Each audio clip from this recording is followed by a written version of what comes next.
recording, and feel free to begin. Thanks, Lauren. And hi, everyone. I'm Margot Conahan, ACRL's Manager of Professional Development. Thank you for joining us today for the first of these 3 webcasts that we're offering covering topics related to the COVID-19 pandemic. ACRL is committed to supporting our members, staff, and all librarians and library workers during this time. Today's session, as we mentioned, is being recorded. We will email out the link to the recording shortly after the webcast. It will also be posted online. So please watch for that either this afternoon or tomorrow. We'll send that out. Today's webcast is Information Literacy Instruction at a Social Distance, Strategies for Moving Online. I'd like to thank our presenter, Melissa Wong, for being with us today and for also turning this around so quickly. We really appreciate that. Melissa is an instructor at the School of Information Sciences at the University of Illinois at Urbana-Champaign, where she teaches courses on instruction, e-learning, higher education, and reference. She is passionate about creating online learning that is relevant and engaging through the use of authentic content and inclusive, accessible design. Melissa has nearly 20 years of experience with online instruction, having taught online since 2001. Melissa, thanks again for being here today, and whenever you're ready, the floor is yours. Oh, thanks for asking me. I'm so excited, and it's great to have so many folks here. So if you were here a few minutes early, you may have heard me say, I teach online about 3 times a week in a collaborative environment like Zoom. And I let my students chat and ask questions throughout the entire class. So with 300 of us, we may want to minimize too many comments, but absolutely ask questions as we go. And that way, if I can just fit it into what I'm saying, we can answer those questions right away while we're on the relevant slide. And then I also blocked out some time at the end of our hour for a Q&A and for some discussion and even idea sharing if we want to do that. So also, as we get started, I want to mention these slides are maybe a little wordier than I usually like them to be, but I wanted them to stand alone. Also, everything I'm going to say is in the notes field, and there's a shortened URL here on this first slide.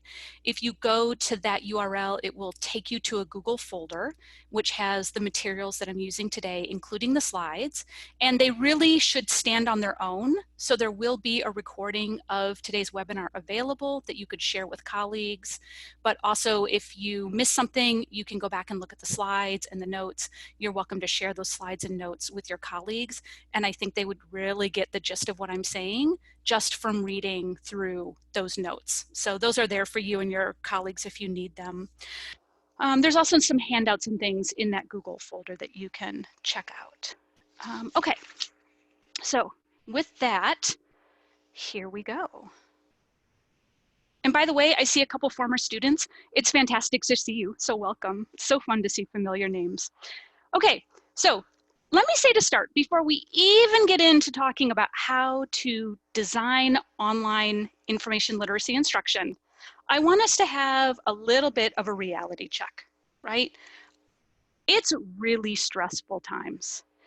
In addition to trying to provide instructional continuity for our information literacy programs, we're trying to figure out whether our libraries can close. I hope your libraries are closing. We're worried about our colleagues. We're worried about our student workers. We have to care for our families. Some of us are suddenly homeschooling our children, which was maybe not a job we had signed on for in this lifetime. So I'm really going to emphasize simple approaches for moving your instruction online. Remember that a really high quality, robust online learning program requires a lot of planning and design. And that's not what we have time for right now. And so simple is good, right? Keep your expectations reasonable. Our goal is really to support students enough to get them through the rest of the semester. That's really our goal. So a couple of core ideas for me as I'm thinking about this. Start from where you are. Take stock of what you already have.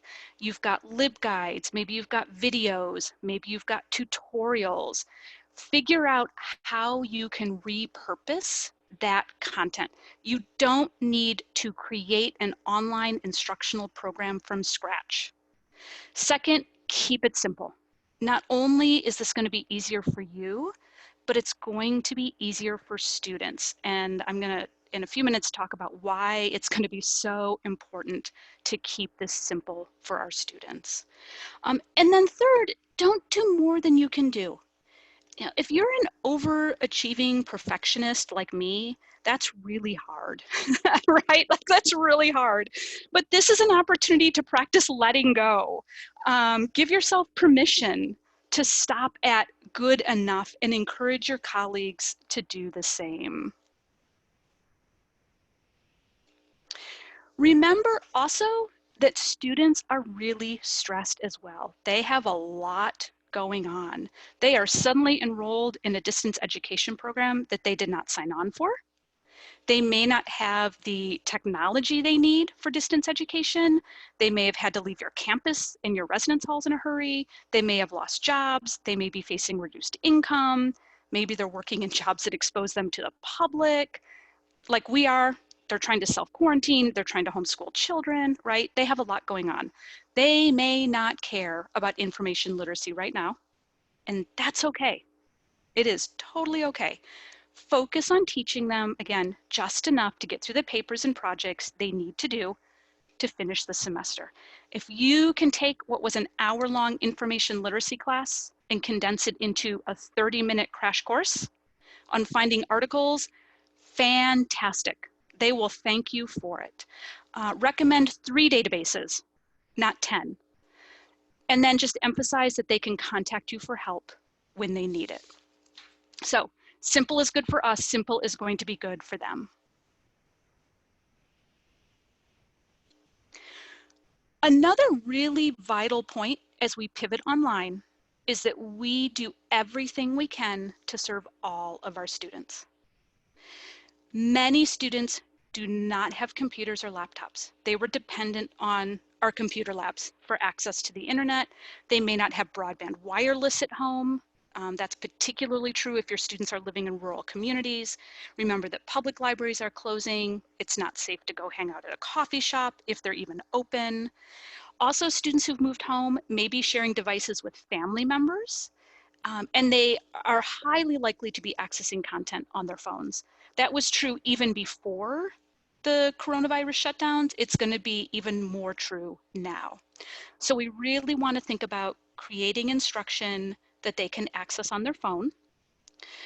Also, we want to make sure that our instruction is accessible for students with disabilities. It's our legal requirement. It is also our ethical obligation as librarians. And I'm going to mention some basics during today's webinar around accessibility. And I've also put a handout in that Google folder that's got some additional advice on accessibility. Okay. Are we good so far with our ground rules?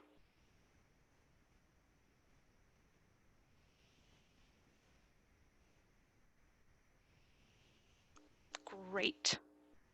This, by the way, I just sort of paused for a little check-in, is a really nice example of bringing a little bit of that interaction into Zoom, where you can talk for 5 or 10 minutes and then have some interaction with your students, even if it's a simple little check-in, right? To say, is everybody with me? Are there any questions at this point? So just pointing out that that is a technique you can use if you end up doing some synchronous sessions.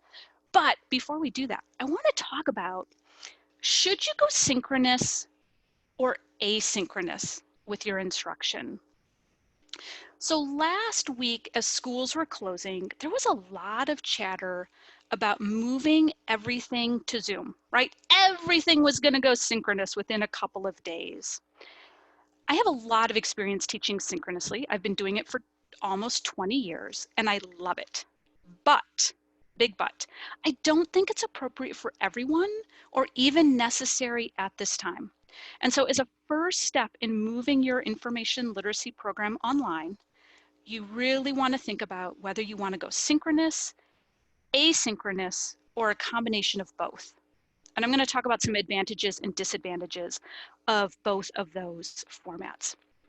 So synchronous instruction takes place in a platform like Zoom. You can use WebEx, Blackboard, Collaborate. There's a lot of options where all of the students are online at the same time, just like we are right now.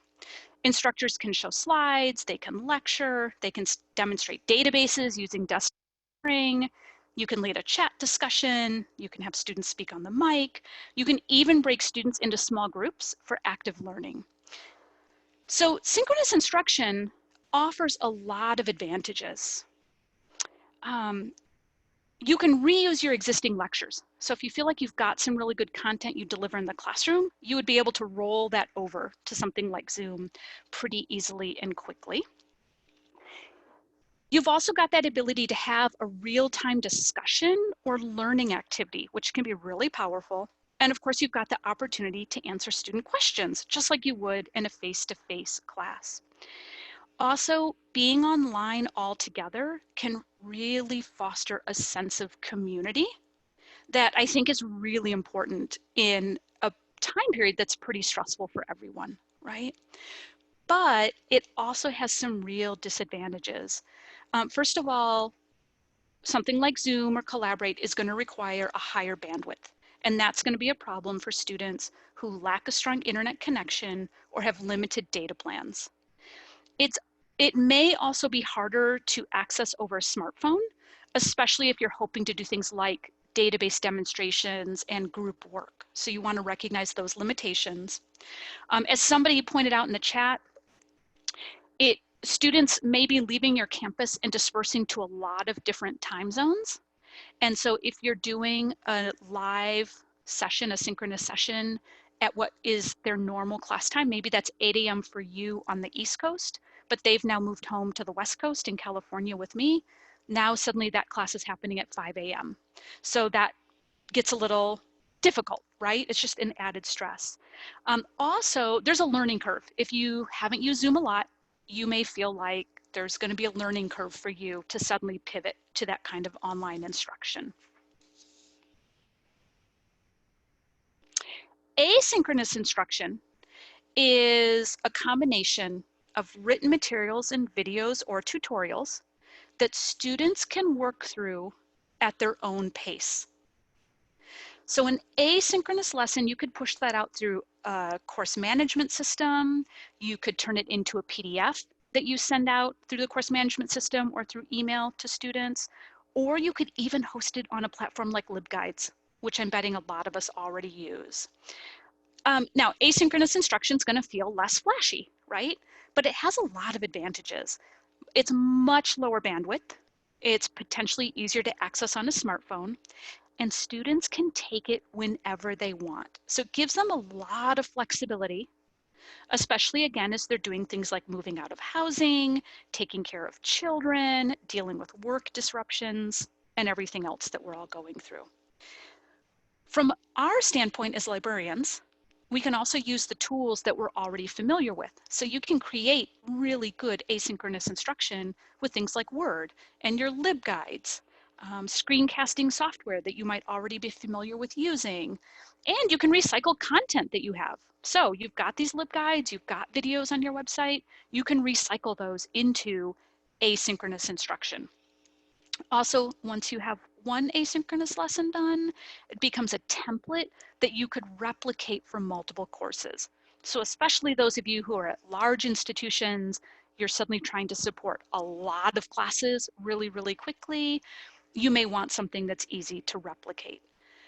Now, there are a few disadvantages. Students may not engage as fully as they will in a live discussion. It's a little easier for them to skim rather than really, really dig into it. And you may not get that sense of community that you would get with a live session where you can provide a little bit of that kind of socio-emotional support that I think a lot of us are looking for. But I think there's a lot of advantages to looking pretty strongly at an asynchronous option for yourself and for your students. Yes, and there are some other ways to incorporate community with things like a discussion board. So, which option is right for you? A few things that you might want to think about. What are your campus requirements? I do know that there are a few campuses that are mandating that their faculty go to Zoom or something synchronous. And if you're doing information literacy instruction for one of those faculty, there's probably that expectation that you go to Zoom as well. But you might also look at your campus infrastructure. So what course management are you using? Does every class and every student now have an account on that course management system? Do you have a campus-wide Zoom license that's going to be able to handle the upswing in traffic that you're going to have?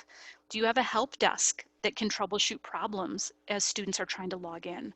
I know for my own institution where I teach synchronous sessions, we have a help desk that is available all of the hours that classes are in session, and they have a lot of experience troubleshooting over the phone. But that may not be true, right, for all of our campuses. Also think about who your students are. Do they have experience with online education? Do you think they have the technology and the confidence to access something like Zoom? Where are they living? What kinds of disruptions are they facing in their personal lives? Again, I'm lucky enough to teach in a program where students already are engaged in a lot of distance education. So for them to pivot to Zoom for everything is going to be relatively easy, but that may not be true on a lot of our campuses. Yeah, and these are great questions for faculty as well, right, Sandra? So if you have a faculty member who has gone to asynchronous instruction because they're trying to hold 5 classes together, us as librarians coming in and saying, no, I'm going to do this whole live session, it might be more stress than they want to deal with too, right? So yeah, that's a really great point to engage our colleagues in these questions too. And then think about yourself.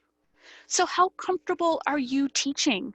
If you have a lot of teaching experience, you're really comfortable winging it, right? Then you might really enjoy trying something new. If you're new to teaching, if you're getting really anxious about the thought of having to teach online in something like Zoom, then you don't have to do it. And keep in mind too, I think that we're in this for the long haul, right? And most of our campuses have shut down for the entire spring semester. We're looking at 8 more weeks of instructional continuity. You can do something simple next week and the week after, and you can build up to something that's a little bit more robust. You could try Zoom in a month when you feel like you've got the emotional fortitude to handle that, right? So keep in mind too, you're making decisions for this week, for next week. You can change and evolve as time goes on. Okay.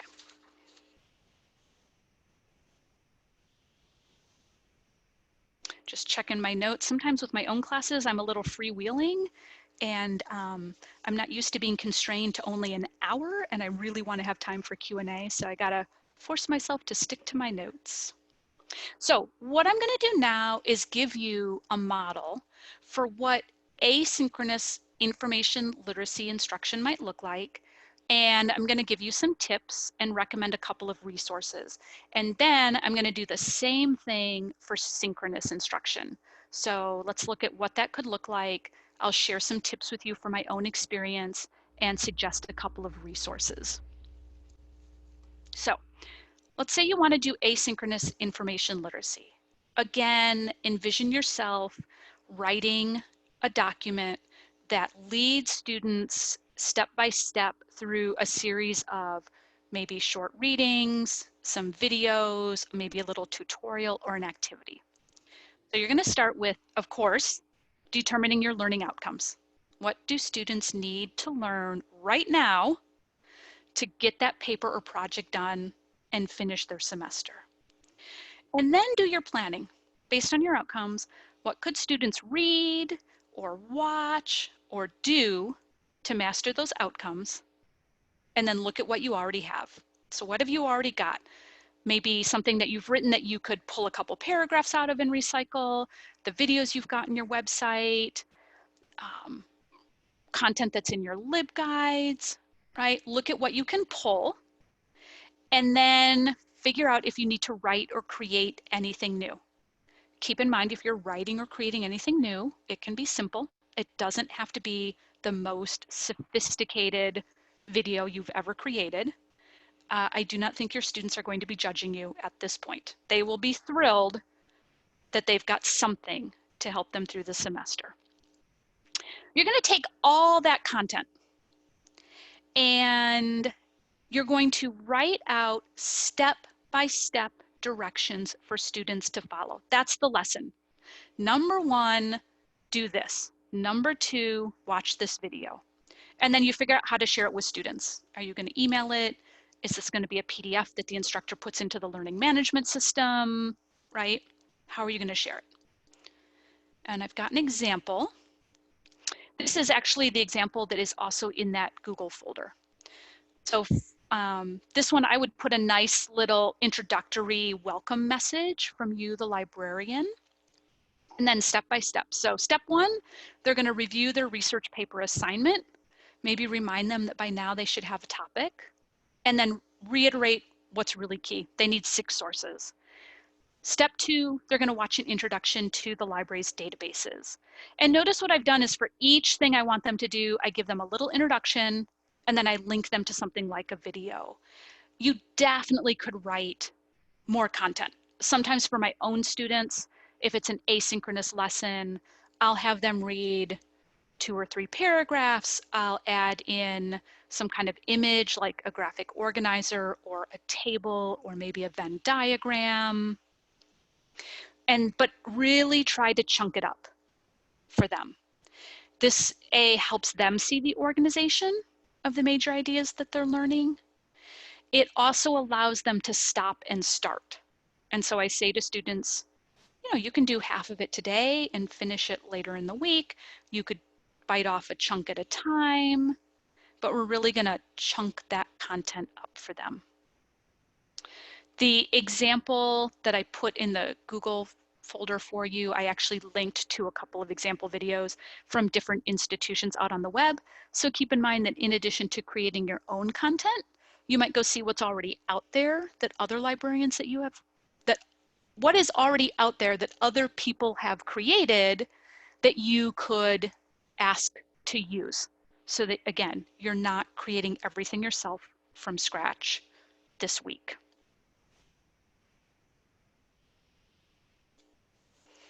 So some tips for creating asynchronous lessons. Have a single lesson. And the Google folder link is on the first slide, and I'll pull it up at the end of the session so you can see it again. Okay. Okay, have a single lesson and link out to content. One of the key things you want to do is make this very easy and straightforward for your students. So you want to get everything in one place, all the links that they need. Don't force them to go around looking and trying to figure out if they're in the right place, okay? Label everything really clearly so there's no confusion that they're in the right place or what a video will contain. Really try to limit your content and edit your writing for concision. In asynchronous lessons in particular, it's really easy to overwhelm students with too much content. I think as librarians, we get really excited because we know we just have so many great resources to share, or we think, oh, I'll just give them this one extra video in case they want to learn more. But that very quickly becomes overwhelming for students. And they also get frustrated if it starts to feel repetitive. Even if there's a little morsel in that third video that was different than the other 2, it gets frustrating because 90% of it was the same thing again. And again, they're stressed, they have limited time, right? Even more so than students are normally stressed and have limited time. They're undergoing all the same things that the rest of us are undergoing. So really try to limit your content to what's really essential at this point in time. Also, and I think this is actually one of the most important things we can do, add that human factor. Show them that there is a person behind this instruction and that you care about their success. So again, start your lesson with a welcome and introduce yourself. You could put a photo of yourself into that lesson. Make sure that you give students a way to contact you and really encourage them to contact you. Use some humor, right? We all love a little bit of humor, and do other kinds of things to establish that personal connection. Also, please make sure that you ensure that your materials are accessible. So everything you write, you should be using simple, large font sizes. Make sure that you're not layering images underneath text. Just plain dark text on a plain light colored background is going to be more accessible. When you create and high contrast colors. When you create a document in Word, you can use the styles function to identify the title and the subheadings. Not only will this make your document look really nice, but it will also mark up your document for a screen reader and make it a lot easier for students to use it. If you look at the resource handout in that Google folder, that was marked up with styles. Make sure that if you use images, you add alt text. Really essential that those images have alt text. Always avoid using color to signify meaning.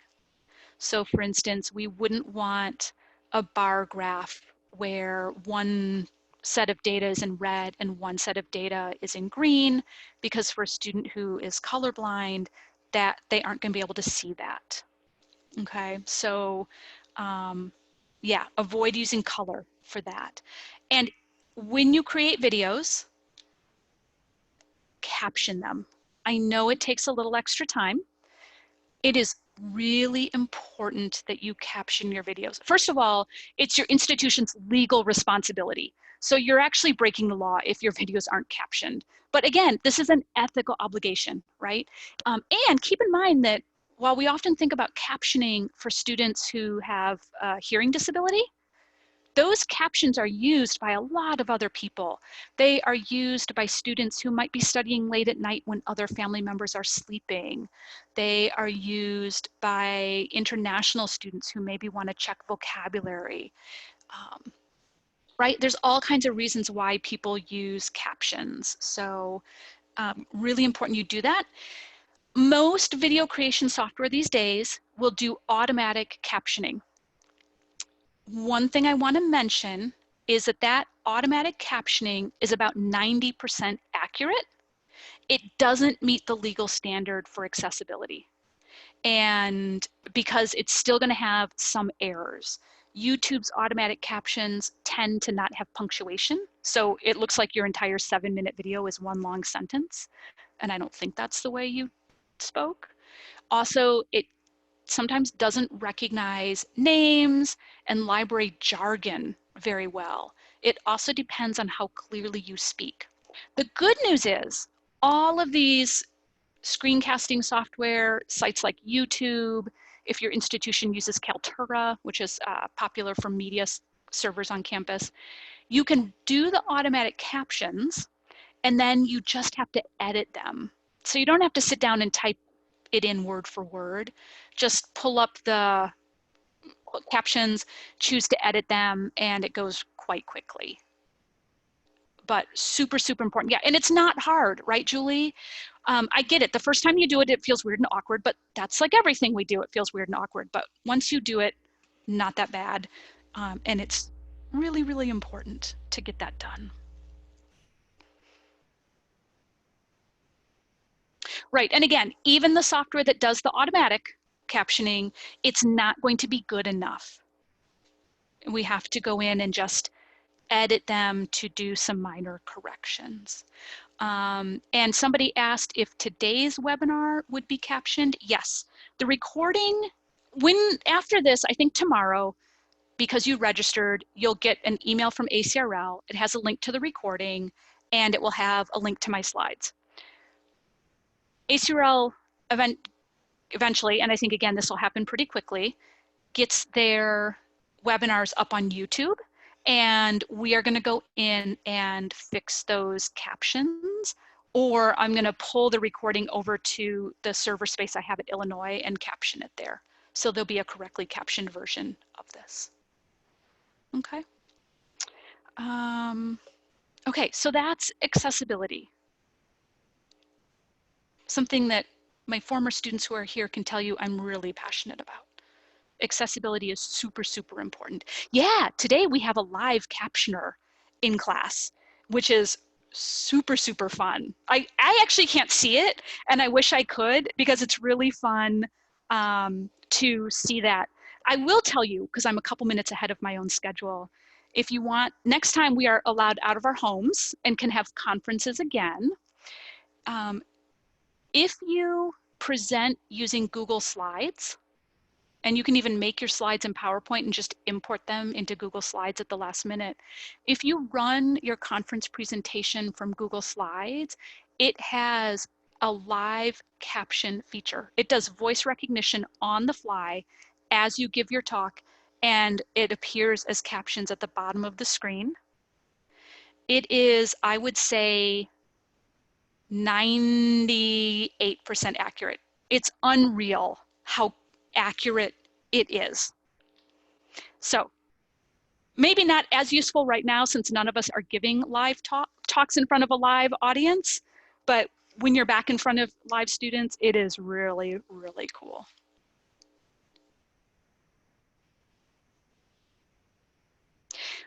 Chris, I don't know if somebody asked for live captioning in a conference. I don't know. I will tell you, I spoke at 2 back-to-back conferences last spring. One had live captioner in the room, what they call CART, C-A-R-T. And then my next one didn't, but they had everybody use the Google live captioning option. And the Google version was just as good and sometimes better. So it's really, really good, the live captioning from Google. Okay, couple tools. If you have never made your own videos before, software I would recommend starting with is ScreencastOMatic. I know if you've done this before, you probably have other programs that you love, which is fantastic. But if there's anybody who's never done it and sort of needs to get started, ScreencastOMatic is free. You can make up to a 15-minute video. You can caption it. You can upload the final product to ScreencastOMatic's website to share, or to your YouTube account, or you can download it to your desktop and then move it like to your library's website or media server. Really easy to use. You can do a screencast if you want to demonstrate a database. You can do a slide cast if you've got a PowerPoint you want to narrate. You can do it with a webcam so students can see your face, or you can do it without a webcam. So it's a really nice little free app that's, again, really simple if you're just getting started. I also, in asynchronous instruction, really like screenshots, because of course we know a picture is worth 1,000 words, right? If you want to show a database screen or something like that. 2 programs I really like, both of them are free. For the Mac, I use Skitch, which is a product from Evernote that you might be familiar with. For Windows, I use Jing.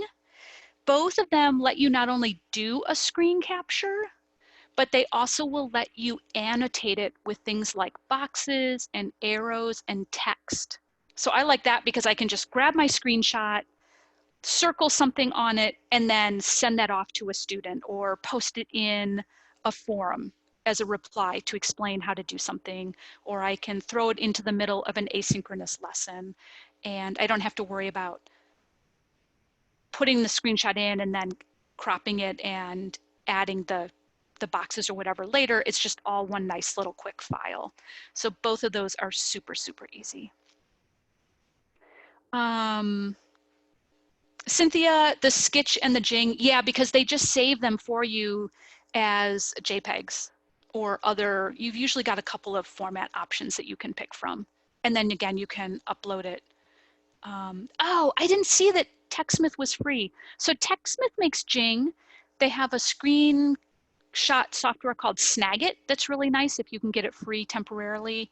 And then they have a video recording software. They have a couple that you can check out. So they would be worth looking at. They're kind of a big name in doing screen captures and video stuff. So, okay. Again, lots of options out there, but if this is new to you, these are two I would recommend as easy ways to get started. Because remember, this week I'm all about easy, easy, easy. Okay, let's talk about going synchronous. For those of you who are gonna try to go into live information literacy. Make sure that you provide very clear instructions on how to access the session and tech support. You want to send students the kind of email that we all got from ACRL. Here's where to click, here's how to get help, here's how to set up your computer, all that stuff. Hopefully your campus IT has got some templates that you can just use. Make sure that you use slides. Much like our webinar today, slides give a place for students to focus, and then they're a great place for things like vocabulary, images, directions for group work, all that stuff. I recommend arriving early. If you show up about 10 minutes early, as students are logging in, it's a nice chance to say hello and start to establish a little bit more of a personal connection. You can even have an informal discussion about what students are hoping to learn that day, or just kind of be, again, another person who's going through some of the same stress that they are, right? We're just building a little bit of community. When you get into teaching, make sure that you break it up. It is really hard to listen to an hour-long lecture, especially when you've got your computer and social media and the web at your fingertips, right? Of course, it's natural to want to go and check the news or to think that you're going to look at Twitter at the same time that you're listening. In fact, I bet some of you are doing that right now. So we need to break it up. Think 5-10-minute chunks of content, and then you stop and you have a discussion. You do a poll. You maybe break for group work if you're ready to jump into that. But you want, even if it's a very short little check-in with students, a chance for them to ask a couple of questions, you really want to break that content up. I'm laughing about how many of you really were checking Twitter, weren't you? Come on, I've been teaching online for 19 years. I know what my students are doing. Plus, I've attended many a webinar myself, and it's possible that I have also multitasked, sometimes to my detriment. Really try to incorporate active learning. With the active learning, there's a lot of options that you can do. So, you know, again, a quick poll, where maybe you taught Boolean searching and now you're going to give them a couple practice problems and they answer in the poll and you use that for discussion, a chat discussion, but find a way to incorporate that active learning that we as librarians know is so important and are already doing, right? If you do a little Googling out there about, you know, active learning in Zoom or synchronous sessions, you'll find lots of ideas too from experienced faculty that you can use and adapt for your instruction. I really encourage the use of the chat. I know in the beginning that can feel really overwhelming, but you will adapt to it. And I think it really keeps students engaged to know that they can comment on what you're saying, that they can ask questions, that they can share ideas with one another. I've definitely got at least 4 or 5 of my own students and alums in this session, so you all can feel free to chime in. But being able to keep your hands on the keyboard and chat in Zoom, right, is much more engaging for students. I also like it as an instructor because it tells me what's going on. I get a sense of what people are thinking. In fact, now it kind of weirds me out if I do something like this and I don't have an open chat where people can be talking. And again, it's a little overwhelming at first, but you'll get used to it. Heather, when I teach synchronously, I do not have a co-teacher. My classes are about 30 students at a time. So I think that's a little more manageable. Today, we have about 300 people here. I would say our chat it's going pretty fast. Not overwhelming for me. Oh my gosh. Okay, so we have almost 600 people. But yeah, and also I think to Bertha's point, it helps students feel connected, right, to the other students and to what's happening. And that is a good thing on a normal day. It's a really good thing right now when people are really struggling with isolation and anxiety. Private chatting, I ask my students not to private chat. If they want to send me a quick, I'm sorry, I'm sick, I have to go, that's fine. But I do say to them, I can lecture and handle slides and read the chat at the same time. I have a limit at the private chat. I can't have multiple chat conversations happening at one time. So yeah, but my students kind of quickly figure out that I can't engage in a conversation with them. What I do tell my students is I also stay after class every week. So my students know that if class ends at 6, I let them go at 6, but I stay and chat with anybody who has questions or, whatever, like my own little informal office hours. And that's something that you can suggest to students as well, right? Like even when this class is officially over in 50 minutes, I'll hang out and answer questions. Okay, I do want to mention that small group work is possible in these synchronous sessions. Typically, you can decide how many groups you want. So you just have to quickly do the math of, if I want 4 people in a group and there's 28 students in class, I tell the system I want 7 groups. It will actually push people into groups. They get their own little room where they can write on the whiteboard. They have a private chat for just those 4 people, and they can all turn on their mics and talk to one another. If you do that, it's really important to give them clear directions about what you want them to accomplish in their group work time. I actually write directions out as a PDF that I put in the course management system, and then I just push it to them right before we do group work. So they've got that to look at while they're working. Set a timer that they can see so they know how much longer they have to work. I always suggest they pick one person to be their moderator whose job is to keep an eye on the timer and the task list. And then when the timer goes off, you just pull them all back into the class and you can have each group report out in turn. You can just have a general discussion. What ideas did you come up with? Kind of depends on the activity that you're setting up. And again, how much experience your students have, how comfortable you feel doing some of this stuff. And if you don't want to do it in the beginning, next week, that's great. And maybe in a couple weeks, you'll start to get more comfortable and you'll be ready to try something new. I think one great thing is that right now, students are going to be pretty open to trying new things themselves, right? And it's a really great opportunity for us to model for students that we can try new things and we can kind of muddle our way through together.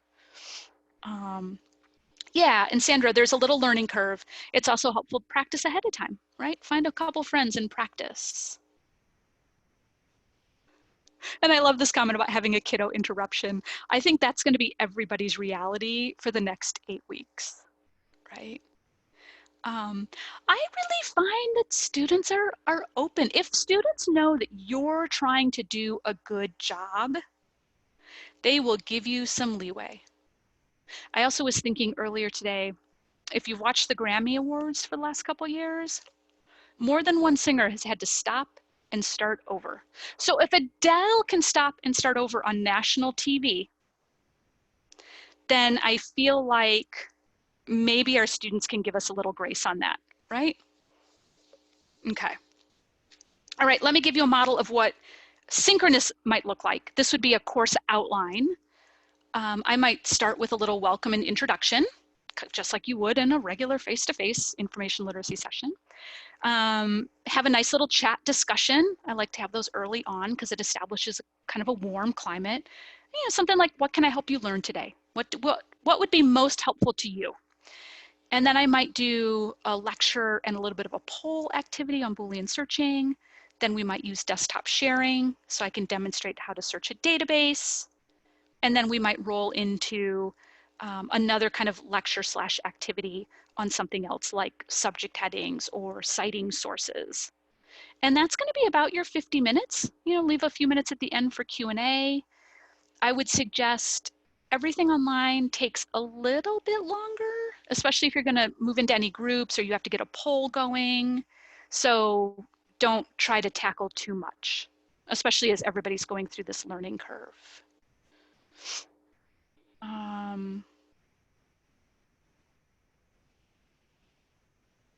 Allison, pet turned off my screen sharing, or was that the day that my pet bit my electrical cord and my entire computer shut down?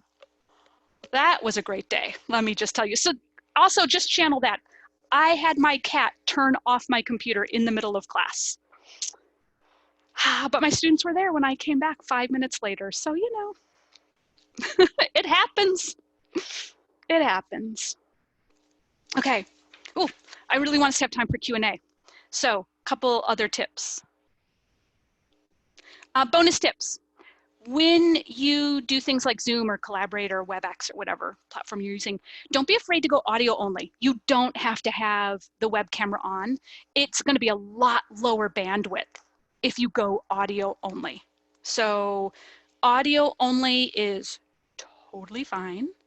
And get yourself a headset mic. You can order one on Amazon for about 20, 25 bucks. I use a Logitech with nice little padded earphones. It's certainly not the most expensive one they offer, but it makes a big difference in the quality of your sound instead of just using the built-in speakers and microphone on your computer. So that investment in a headset mic is well worth it. That is actually my headset mic and my cat. He is obsessed with my headset microphone. He likes to try and chew on it.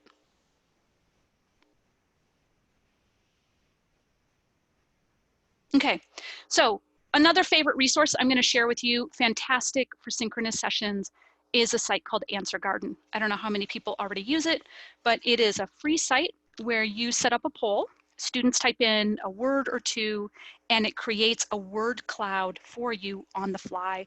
Great for brainstorming, great discussion starter. We're actually going to try one right now. Okay, I can't cut and paste.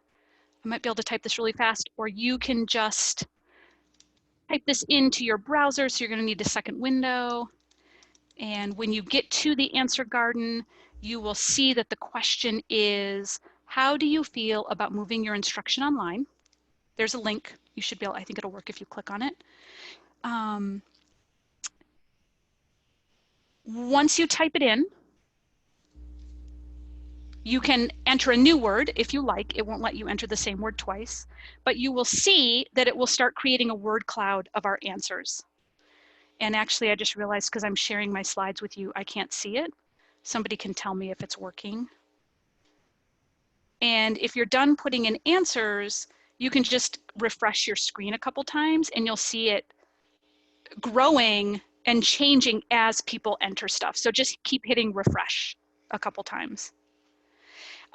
Free, it takes 30 seconds to set it up. You don't even have to have an account. You can, there's a couple settings for things like, do you want to let them do 20 characters or 40 characters? I think there's a safety setting where it'll screen out bad words. I don't know, I have graduate students, I don't really worry about the bad words. Super, super easy, super, super fun. Oh, I'm glad excited is in the lead. Yeah, and nervous and anxious, but that's not surprising, right? It's okay to be nervous and anxious. Yeah, the link on my slide won't work just because of the nature of screen sharing. If you're going to do live sessions with students, you should be ready to paste those URLs into the chat for them. So anyway, super fun resource. It is one of my most favorite things to use in a live session because it's really easy and really dynamic. All right, and that's it from me. And we have 9 minutes left. So we've got about 8 minutes for questions, and then I have a few closing thoughts for you all. So I've been answering some questions as we go along. If I missed your question, you're welcome to repeat it. Margot, I don't know if you saw any that you thought I should have answered. I think you've been tracking them as they have been coming in, Melissa. So I I don't think there were any unanswered, Okay. but please feel free to Yeah, repeat to if I type in didn't. if we missed it. Yeah. Me missing your question was not at all an indication of the quality of your question. It was just me not being able to do this. Oh, how do you accommodate students without internet access? So that's a great question. That's where I think asynchronous is really nice, right? Because they can do it on their own time when they're able to get to the internet, or they could do it over their phone data plan a little bit easier. If you do synchronous instruction like Zoom, you want to record those sessions so that students who miss them can get them later. Margot, there's been multiple questions about if they can get the chat from today. Is that going to be available in the recording? Yes, I was just confirming with Lauren that we will save it down and share it out. I don't think it will be in the recording, although Lauren, feel free to correct me if I'm wrong, but we will either email it separately or post it, or we will share it in some way. Could use some clarification from Lauren exactly how that will be, but it will be captured and shared. Great. Yes, it will be attached to the email with the link because the chat doesn't show up on the recording. So one of the questions I saw was the idea of instructors moving between small group rooms in a synchronous session. I will tell you that I typically do not. I give my students instructions, I let them work on their own. I've never had a problem with that. I do tell them they can raise their hand or private message me if they need me to come to their room and answer questions. Usually with group rooms, I'm doing things like, let's have a quick discussion and generate some ideas about X, and then we're going to bring those ideas back to the whole class. So giving them that freedom where I'm not lurking over them is really nice. And the stakes aren't so high that I feel like I need to lurk. But all of these different software options will let you move yourself from room to room. So if they're doing something more complicated, maybe you're working with graduate students and giving them 20 minutes to do group work and you want to pop into each room, you could do that.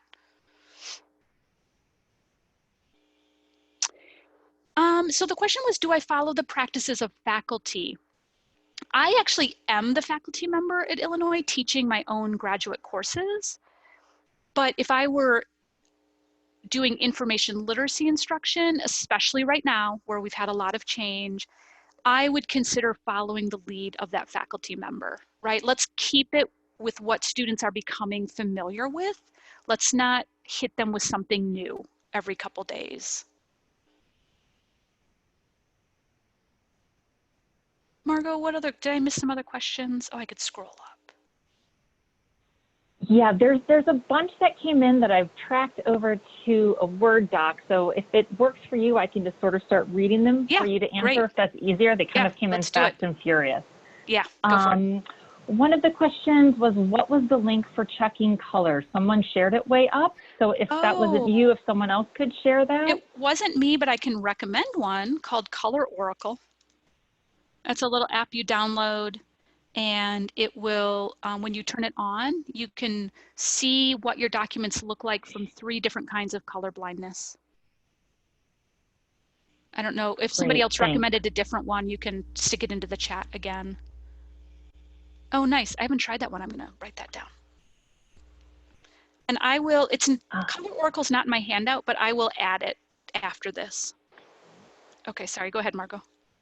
Another question was, how do you balance faculty and library administration expectations? That is a great question. I think it's a hard time because sometimes those are changing. What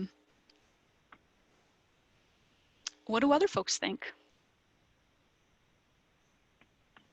I tend to like to hit people with data, right? So I say, here's why I think asynchronous is better from an accessibility standpoint, student technology access standpoint, et cetera, et cetera. But I realize that sometimes you're going to be under some pressure from administrators or faculty to do things a certain way. Yeah, data, the universal language for academics.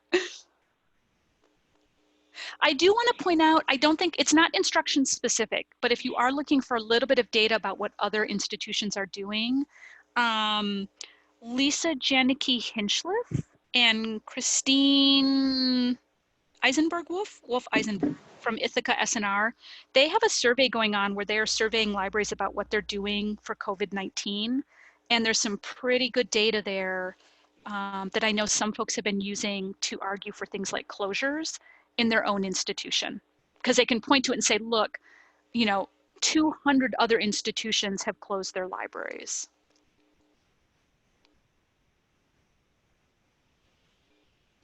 LibGuides would be ADA compatible, accessible, if you follow the correct practices, and they have some good documentation about what you need to do to keep your LibGuides accessible.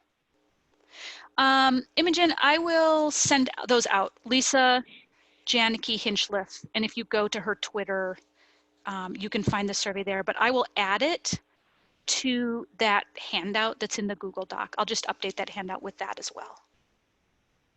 It's really fantastic work. Oh, nice. And there's some links right now. Thank you. Aren't librarians great? This is like being in my class. I mention something and my students get the links up before I can.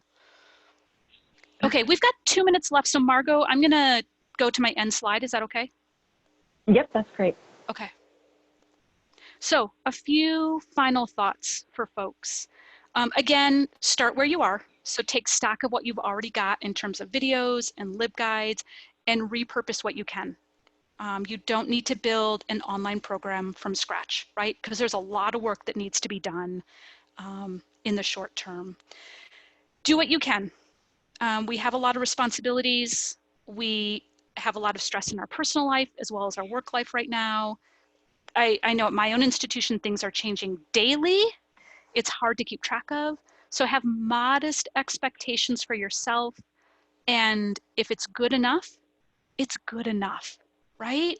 And again, we might be doing this for the next 8 weeks. So what you do this week, you can always build it and grow it in the future. Remember to be human first. The most important thing we can do right now is to connect with our students and to connect with our colleagues, our library colleagues, our faculty colleagues, to show them that we care, that we're here to help them where we can, but we can be human first. It's more important to be human than create some kind of flashy tutorial. And finally, I just want to say, we're going to have good days and bad days, right? But we are smart people. We do amazing work in our libraries. We can do hard things, and we can do this too. And with that, I will say thank you all for coming. So excited to have so many people here and so many fantastic comments and resources in the chat. I love it. Good luck. Don't forget to wash your hands. Thank you so much, Melissa. This was a really great session. And you made me feel more calm about my own personal situation. So thank you. I'm glad. Thank you for asking me. It was so fun. And so just to remind everyone, we'll send out the link to the recording. We'll include the chat. We have another session happening tomorrow at 1 p.m. Central, Pandemic Pedagogy, Resources for Library Instruction at a Distance. And then another session on Friday about copyright and campus closures, also at 1. Registration for those are linked out from the ACRL website if you need to find that. So big thanks again to you, Melissa, and everyone who joined us today. Thank you. Goodbye. Thanks, Margaret.